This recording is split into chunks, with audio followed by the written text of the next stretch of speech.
The White Sox Podcast with Chuck Garfien is brought to you by Wind Creek Chicago Southland. Are you ready for your winning moment? Find it at Wind Creek Chicago Southland, where the action never stops. Murakami, deep into right field, back it goes! And moonshot for Mune! The Sox take the lead here in the 7th.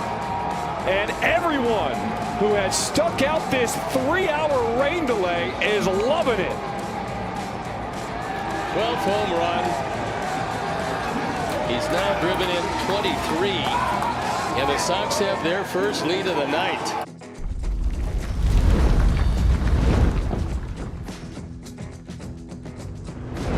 Hey everybody, it's Chuck Garfien. Welcome. It is the White Sox Podcast. It is brought to you by Wind Creek Chicago Southland. And yes, Murakami continues to hit bombs for the White Sox. And soon after the White Sox signed him back in December, I wanted to speak with someone in Japan about Murakami, someone who covered his Japanese career to see what kind of player he could be in the major leagues. And that was Yuri Karasawa, who covers Japanese baseball, runs the website Yaku Cosmopolitan. Well, here we are 1 month into the baseball season, and Murakami has become a sensation with the White Sox. He's making all sorts of history to start his major league career, hitting home runs at an incredible pace. So I wanted to get Yuri back on the podcast to talk about Mune, what he's been doing, and the reaction in Japan. So we are going across the globe to speak with Yuri about Murakami Mania in Chicago. Let's do it.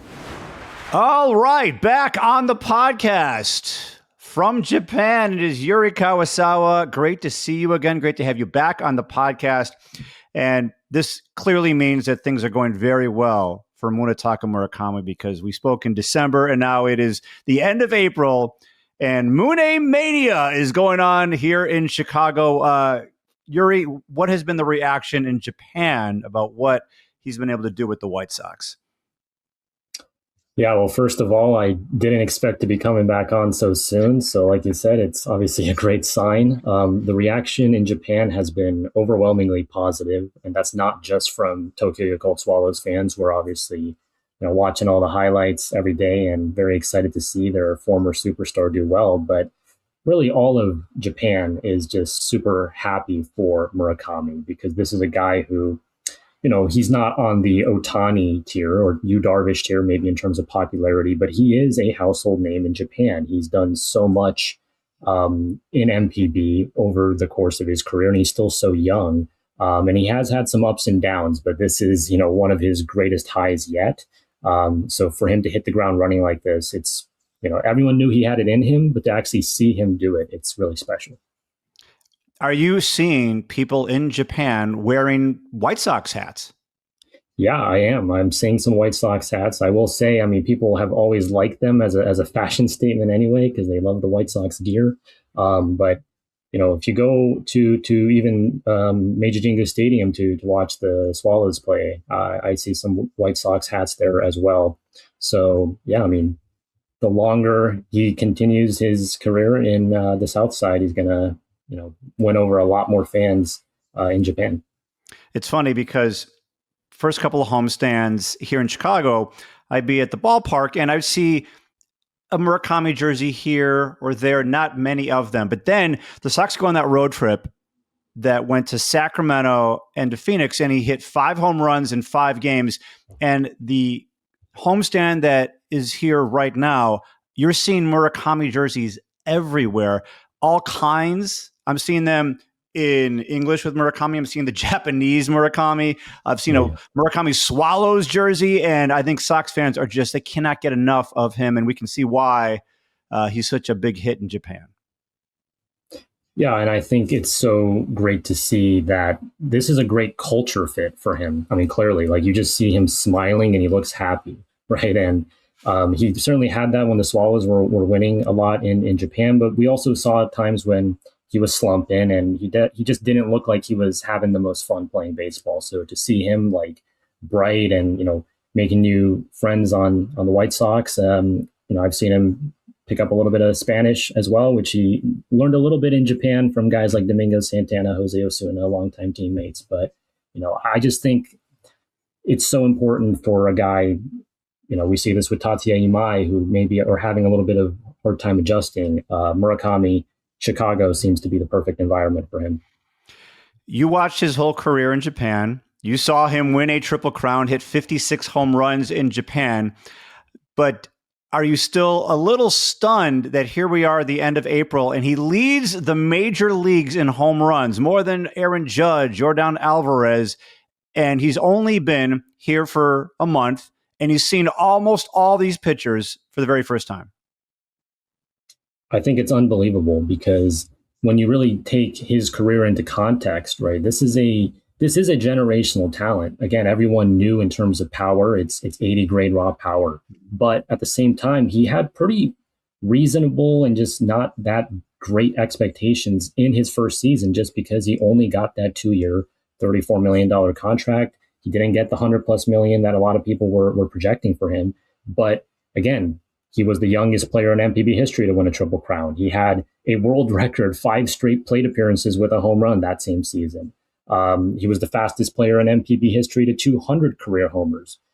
He 2-time MVP. He won Rookie of the Year, and it would be funny if he can win Rookie of the Year twice in a career too. I mean, how many guys can say they've done that? But yeah, I am really surprised at just how quickly he has been able to make this adjustment, because he is practically right now the same exact player he was in MLB as he was in MPB. There's a funny moment after he hit 6 home runs in 7 games. A reporter asked him, have you ever done that before? And he's very humble and modest, but he's also wants to say, inform us about him. And so he just goes, yeah, I actually homered in 5 straight at-bats in Japan. And everyone was like, oh, okay, that's what we're dealing with here. Not dealing with, but that's what we're seeing. That's what he is capable of doing.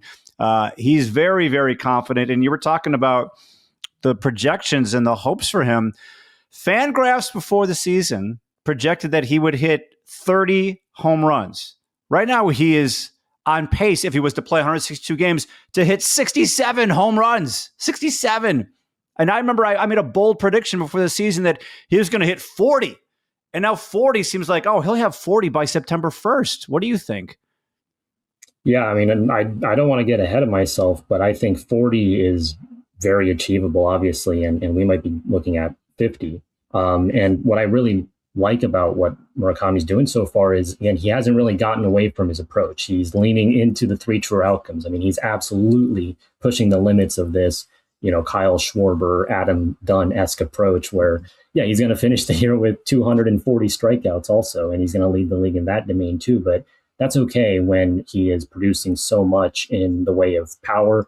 I also know he's, currently only a 161 average and an 819 OPS against lefties. And in Japan, the last 3 years, he actually had reverse splits. So I think there is even a little bit more to unlock there as he gets a little bit more comfortable hitting some harder throwing lefties in MLB, because you just don't see that much velocity from the left side in Japan. But obviously, he will have some cold stretches here and there where he's not going to be quite as dominant as this. But right now it's looking pretty good. Yeah, he does seem very, very hot and can get very, very cold, but he can switch it very quickly. Like he was 0 for 9 with 6 strikeouts going into the game on Monday, gets a single, and then boom, hits that 3-run homer, this massive 7-run 7th inning, big comeback over the Angels. And there was this 3-hour rain delay. He hit the home run at 11:45 at night, and fans were shouting, MVP, MVP. And to think that we are in the end of April, it's only been a month. And if he keeps playing like this, those cheers are going to get louder and louder and louder. And it's just been so much fun to watch the reaction. So when you see the reaction he's getting here in Chicago, what goes through your mind as someone who saw the sensation that he was in Japan? Before Ohtani, it was really kind of unthinkable for a Japanese player ever to lead Major League Baseball in home runs. You had Hideki Matsui had topped at 31. Last year, Seiya Suzuki hit 32, and obviously Otani's done over 50 multiple times now.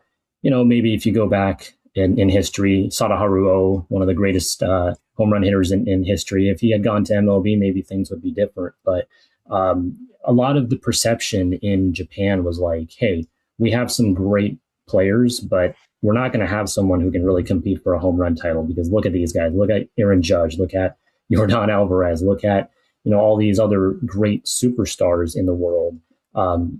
Japanese hitters traditionally, a lot like guys like Ichiro, they're not necessarily known for their power, but for I saw this on MLB Network. Brian Kenny was sort of saying that Murakami was already playing the American brand of baseball in Japan, and so I just think that this kind of really suits his style of baseball. This kind of all or nothing approach. And so far, it's been a lot more of the all than the nothing.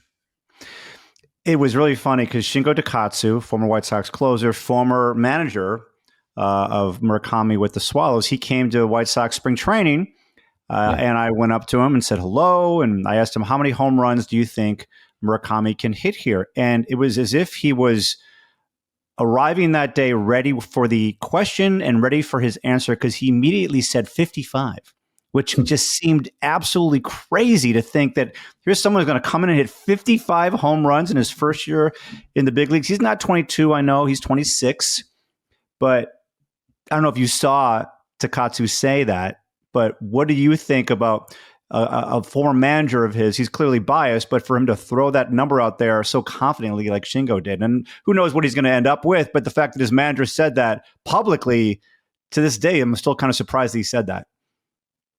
Yeah, and I think with Takatsu, because his entire tenure coincided with Murakami, his MPB career, the two are really kind of inseparable. Like the Takatsu era was the Murakami era for the Tokyo Gold Swallows, and they won 2 pennants, one Japan Series title together. So I really think these two have a special connection, especially after he had that season where he hit the 56 home runs. That off season, they would together often appear on like talk shows, and they just seemed like they were very much in sync with one another. Now, Takatsu steps down after this previous season, I think, very fittingly so, as Murakami runs into the sunset and goes off to MLB, and now kind of Takatsu can just kind of chill and watch him do his thing stateside. But I do want to bring this back to actually the Swallows, which, under their new manager, Takahiro Ikeyama, they're 17-9 this year.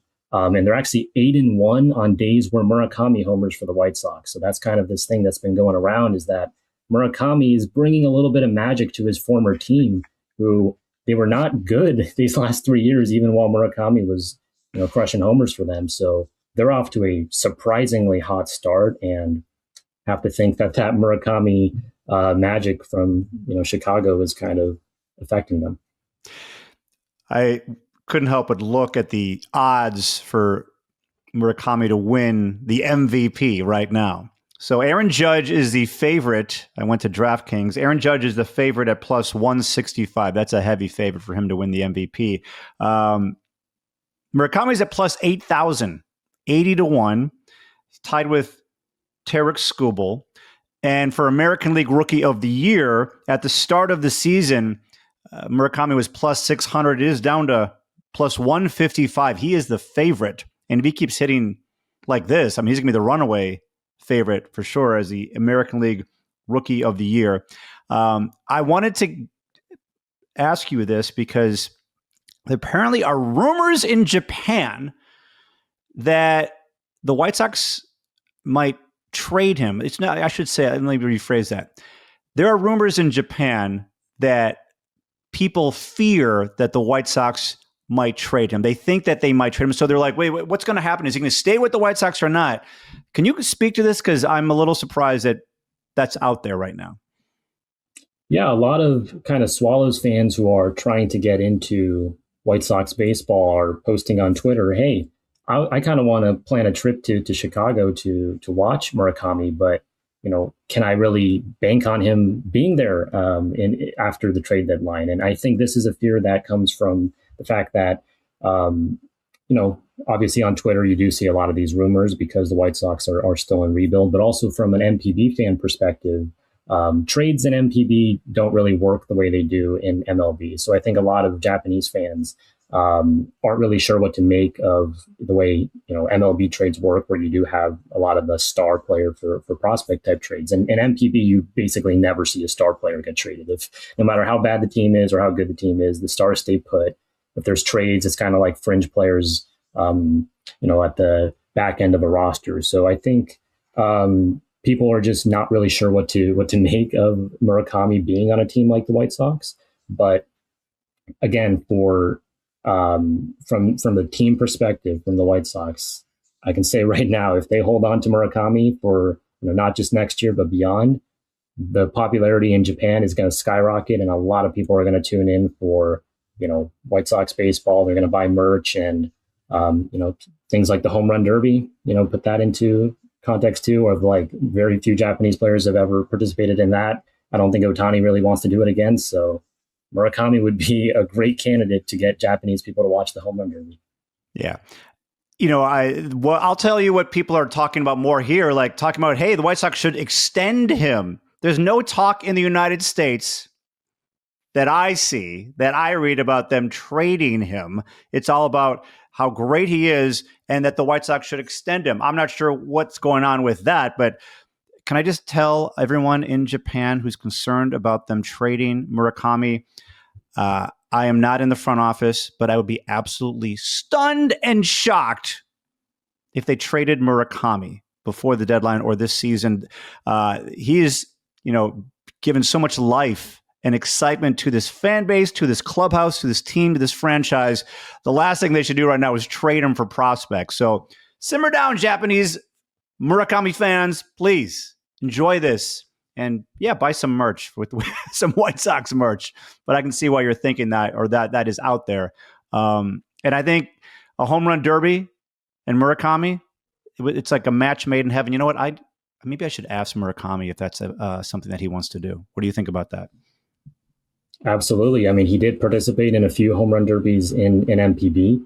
MPB home run derby, not quite as grand, not quite as exciting as the MLB home run derby, though, I must say. So to see him on that big stage would be a lot of fun. And again, with the exception of Ohtani, who I think the one time he participated, he was out in the first round. So it's really rare to see, that kind of, to see Japanese sluggers be able to participate in something like that. And Murakami has kind of put himself in a prime position. Like, I mean, imagine seeing him go up against guys like Judge or Alonso or, Nick Kurtz. Like, that'd be a lot of fun. So in the offseason, there was a big mystery, a big question about what he could do in the major leagues. And there were a lot of teams that did not feel comfortable signing him to a big money deal. So I went searching for some cold takes on the internet about Murakami, and I found this one. This is from Taylor Blake Ward. No offense to him, he was just doing his reporting. He covers the Angels for Baseball America, and this is what he tweeted in the offseason about Murakami. He said, I had a handful of chats early in the offseason about Munetaka Murakami potentially getting a $150 million plus contract.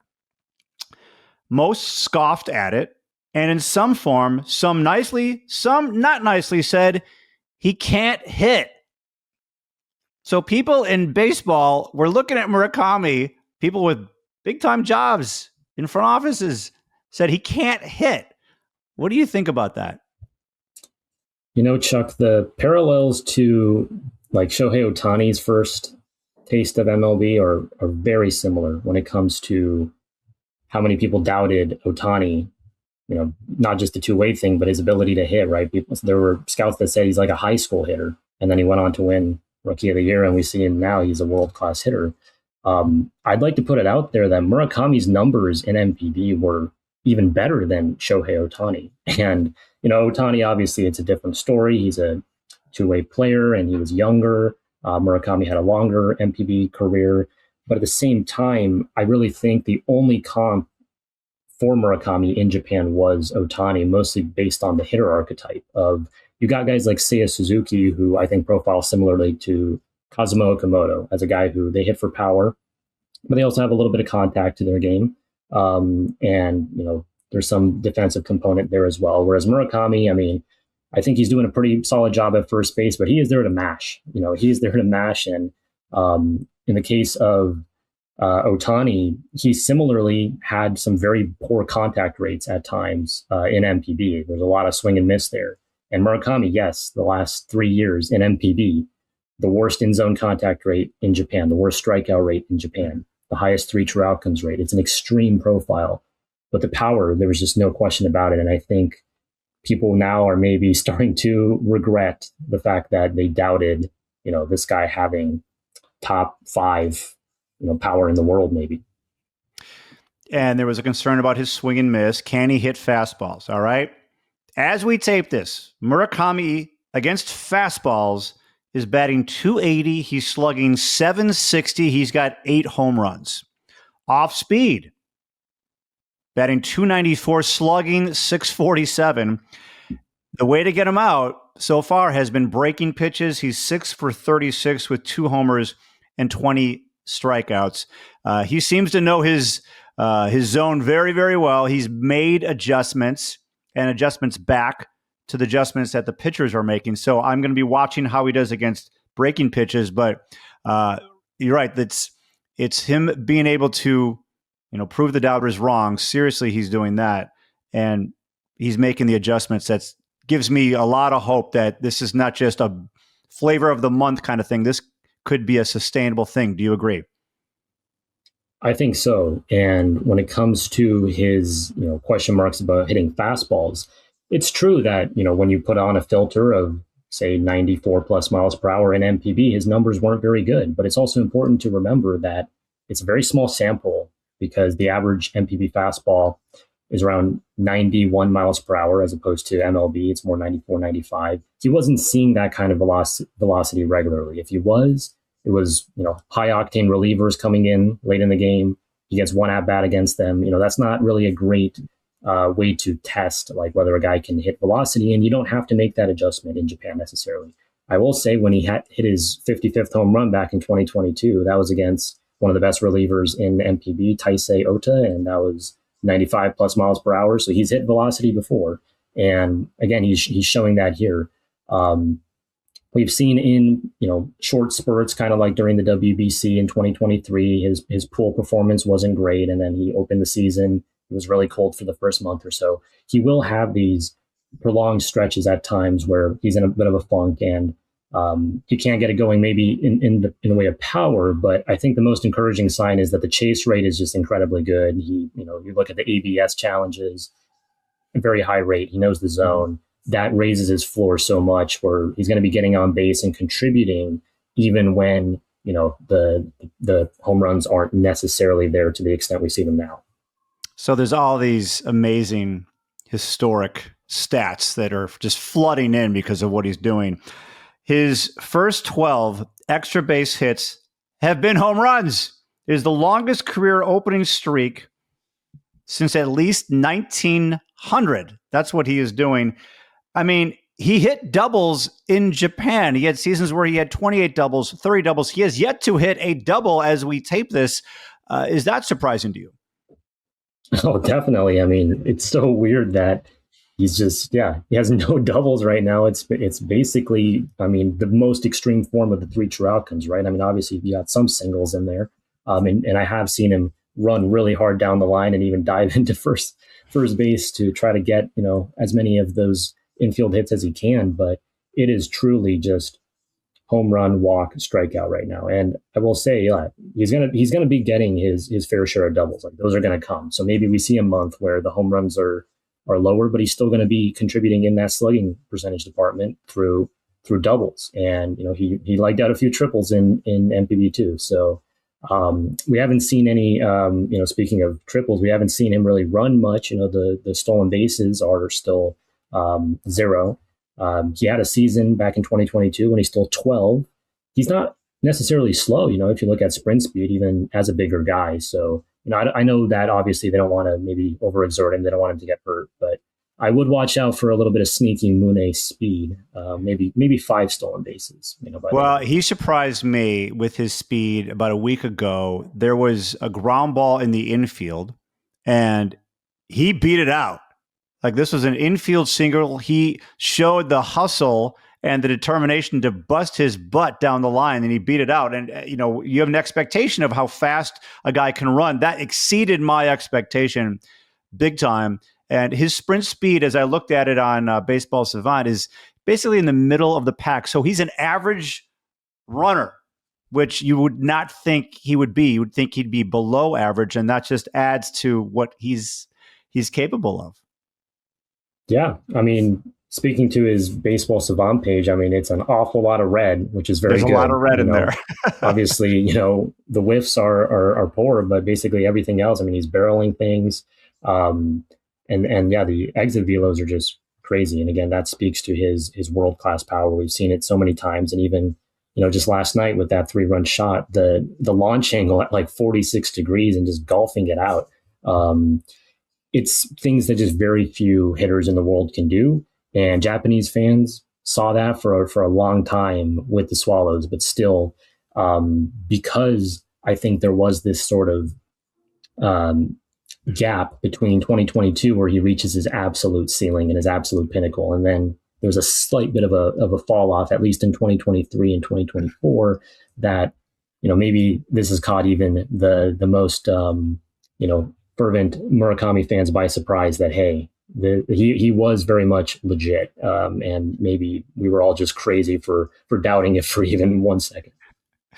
His barrel percentage is at the 99th percentile, hard hit percentage 98, average exit velo 97. That's not just red, that's deep, dark red for Murakami. Yeah, he's going to strike out a lot, but I think, we're seeing Kyle Schwarber. Like, we're seeing a Japanese Kyle Schwarber so far. You didn't want him to be, no offense to Joey Gallo, you didn't want him to be like a Joey Gallo, Adam Dunn type.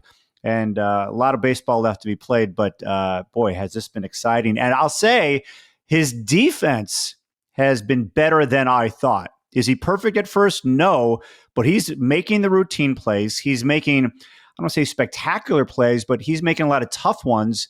And what kind of defender was he at first base in Japan before he got here? Yeah, it's funny because in Japan, he really was kind of forced to play third base basically his entire career. He gets drafted as a catcher, turns into a first baseman, plays that for a year or two where he was solid. But then he moves to third base. And I think when he was a little bit more athletic and thin, he could play it at a decent level. But he really bulked up, obviously, for the power.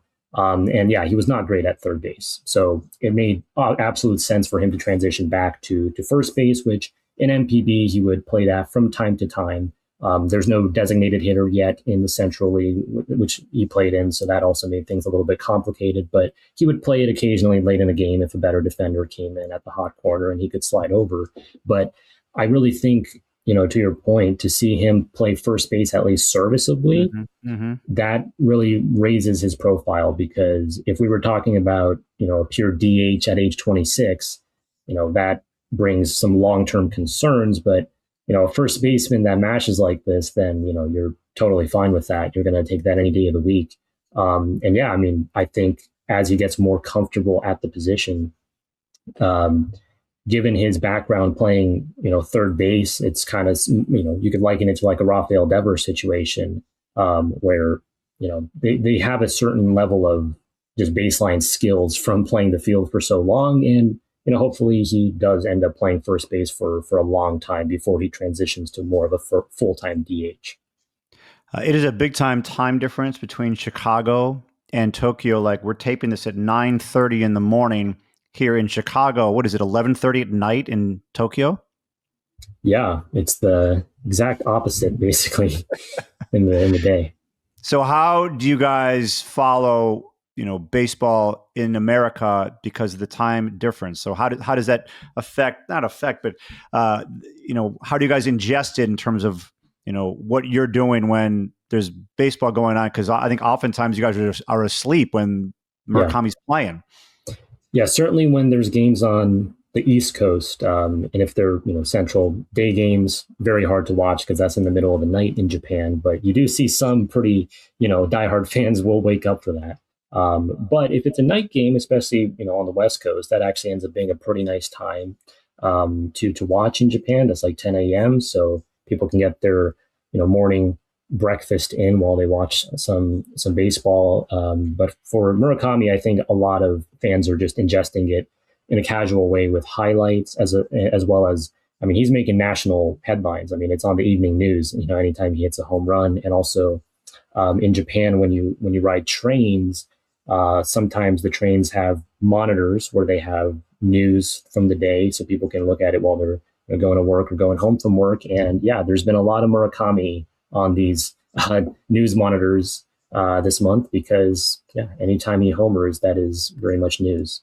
That's awesome. Just to see that, there's baseball so big in Japan, and Murakami's wearing a White Sox jersey. He's playing at Wright Field. He's in Chicago, and boom, it's all over Japan. I'm not surprised, but it's just cool to hear you say that because, I can think about it, but when you say it actually is a reality and it's looking like that and feeling like that for the fans, that's really cool. Love it. Hey, this has been great catching up with you and talking to you again. We may have to do this again later in the season, as this continues with Murakami, and he will not get traded. Everybody, he's not getting traded. Don't worry about it. You had me concerned with that one. But anyway, one last thing. I want to ask you about Anthony Kay. He was in Japan. He's had some ups and downs. What are your thoughts on Anthony Kay with the White Sox?